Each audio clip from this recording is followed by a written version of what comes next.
বন্ধুরা, উর্মির রান্নাঘরে আপনাদের স্বাগত। আমি আজকে পুর ভরা রসালো লবঙ্গ লতিকার রেসিপি নিয়ে চলে এসেছি। আসুন তাহলে আমরা দেখে নিই এই রেসিপিটা।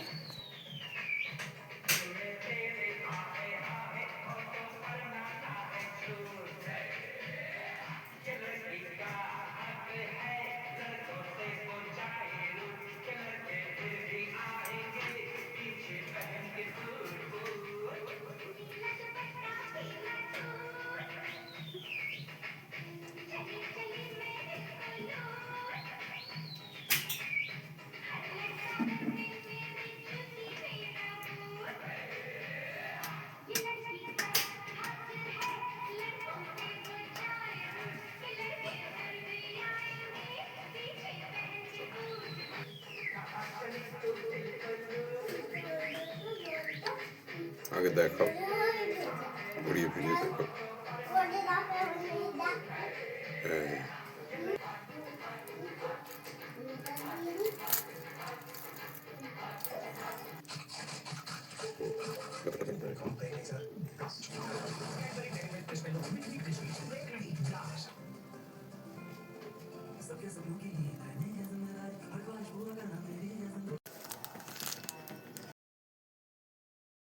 লবঙ্গ লতিকা মিষ্টির জন্য সবার প্রথমে ময়দাটাকে মেখে নিতে হবে। তার জন্য আমি এখানে 2 কাপ ময়দা নিয়ে নিলাম।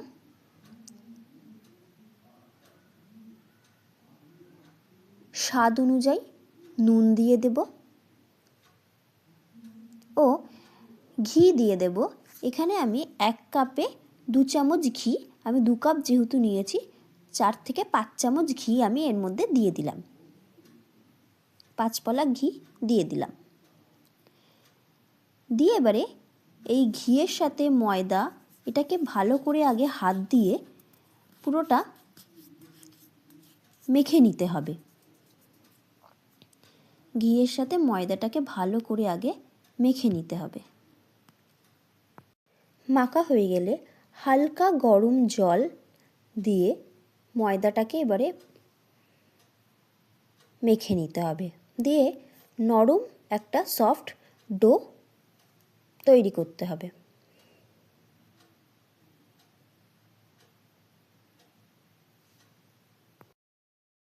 ময়দা মাখা হয়ে গেলে সাদা তেল ময়দার তালে মাখিয়ে চাপা দিয়ে রেস্টে রেখে দিতে হবে 10 মিনিট। এবারে রসটা করে নেব। তার জন্য আমি 1 কাপ চিনি দিয়ে দিয়েছি আর 1/2 কাপ জল দিয়ে দিয়েছি। এবার চিনিটা ফুটে গেলে এর মধ্যে একটুখানি ফুড কালার দিয়ে দেব। এবারে জলটা ফুটে গেলে দিয়ে রসটা বানিয়ে রেখে দেব। এবার আমি ভেতরের পুরটা করে নেব। তার জন্য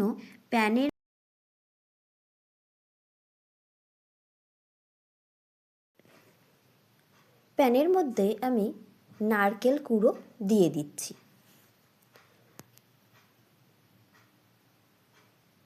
একমালা নারকেল কুড়িয়ে নিয়েছি, সেই নারকেল কুড়াটা এর মধ্যে দিয়ে ঘি দিয়ে দেব। দিয়ে ঘিয়ের মধ্যে এই নারকেল কুড়াটাকে একটু ভালো করে ভেজে নেব। এবারে এই নারকেল কোড়ার মধ্যে আমি পরিমাণ মতন চিনি দিয়ে দেব।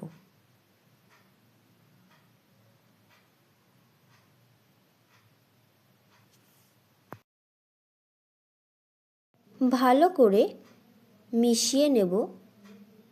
গরমেতে চিনিটা তাড়াতাড়ি গলে যাবে, গলে গিয়ে মিশে যাবে। এবারে আমি কিছু ড্রাই ফ্রুটস কেটে নিয়েছি, কাজু বাদাম, কিশমিশ, আমন্ড বাদাম এর মধ্যে প্যানের মধ্যে আমি দিয়ে দিলাম। দিয়ে এবারে এইগুলোকেও ভালো করে নারকেল কোড়ার সাথে মিশিয়ে নেব। এরপরে আমি এর মধ্যে খোয়া ক্ষীর দিয়ে দেব। খোয়া ক্ষীরটাকে ভালো করে আমি গুঁড়ো করে নিয়েছি। 100 গ্রাম মতন খোয়া ক্ষীর আমি এর মধ্যে দিয়ে দিলাম। দিয়ে এবারে খোয়া ক্ষীরটাকেও ভালো করে মিশিয়ে নেব। মিশিয়ে নিলে আর 1 চামচ মতন ছোট এলাচের গুঁড়ো দিয়ে দিলাম পুরটার মধ্যে। আমার পুরটা সম্পূর্ণ রেডি হয়ে গেল।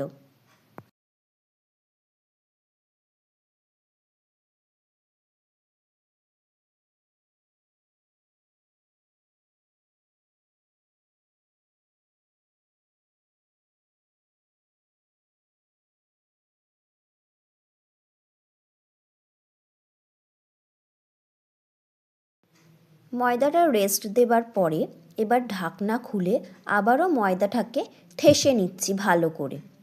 ঠেসে নেওয়া হয়ে গেলে ছোট লুচির মতন লেচি করে গোল করে লেচি করে নেব।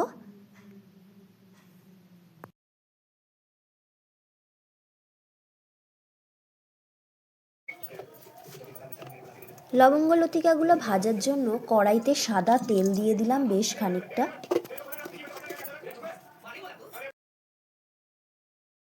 গোল করে লেচি করা হয়ে গেছে। এবারে আমি গোল করে বেলে নেব, লুচির মতন করে বেলে নেওয়া হয়ে গেছে। এবারে এই লুচির মাঝখানে পুরটা দিয়ে দেব, দিয়ে গোল করে চারপাশটা ভালো করে জল দিয়ে নেব। জল দিয়ে এবারে পাট করে নেব, মুড়ে নেব। প্রথমে এইভাবে, তারপরে ঢাকা দিয়ে দিলাম, দিয়ে মুড়ে নিলাম, পাল্টে দিলাম, উল্টে দিয়ে আবারও মুড়ে নেব। ঠিক এইভাবে মাঝখান করে মুড়ে নিয়ে একটা লবঙ্গ গেঁথে দেব। এইভাবে প্রতিকটা গড়ে নেব আমি। পাটিসাপটার মতন করে ভালোভাবে ফোল্ড করে প্রতিকটা লবঙ্গ লতিকাকে এইভাবে গড়ে নিতে হবে।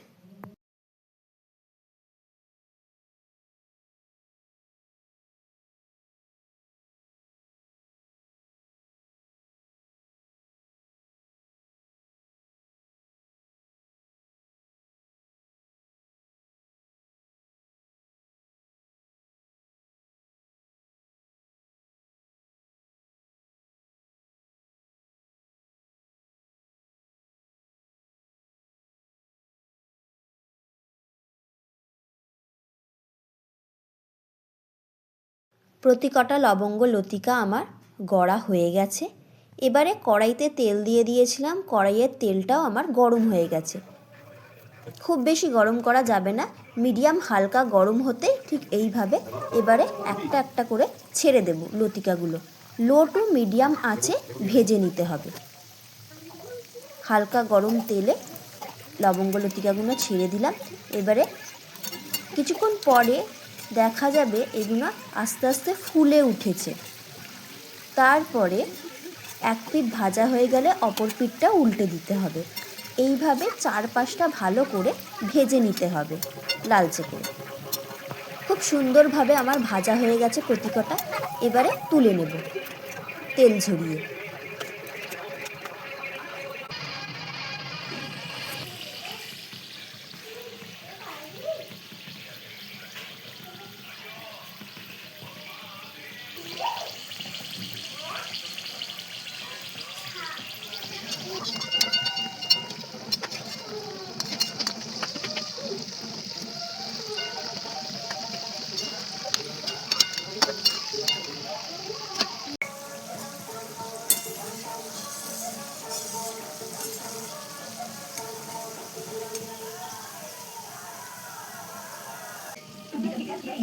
লবঙ্গ লতিকাগুলো আমার ভালোভাবে লালচে করে ভাজা হয়ে গেছে।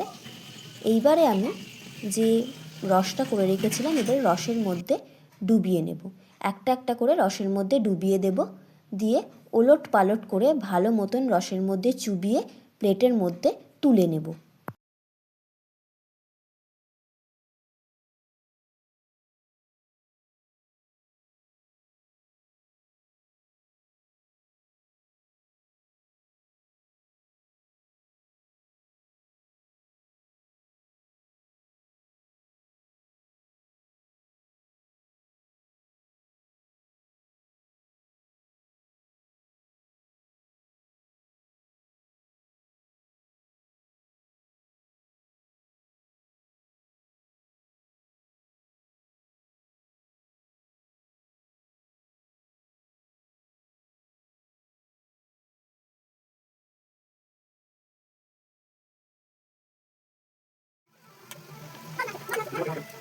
প্লেটের মধ্যে তোলা হয়ে গেছে। এবারে ওপর দিয়ে এলাচ, বাদাম কুচি, ক্ষীর একটু ওপর দিয়ে ছড়িয়ে গার্নিশ করে দিলাম। খুব সুন্দর দেখতে হয়েছে এবং অসাধারণ খেতেও হয়েছে। ক্রিস্পি হয়েছে, রসালো হয়েছে, দারুণ হয়েছে। আপনারাও এটা বাড়িতে ট্রাই করুন। আজকের মতো এই পর্যন্ত। ধন্যবাদ। ভালো থাকবেন, সুস্থ থাকবেন।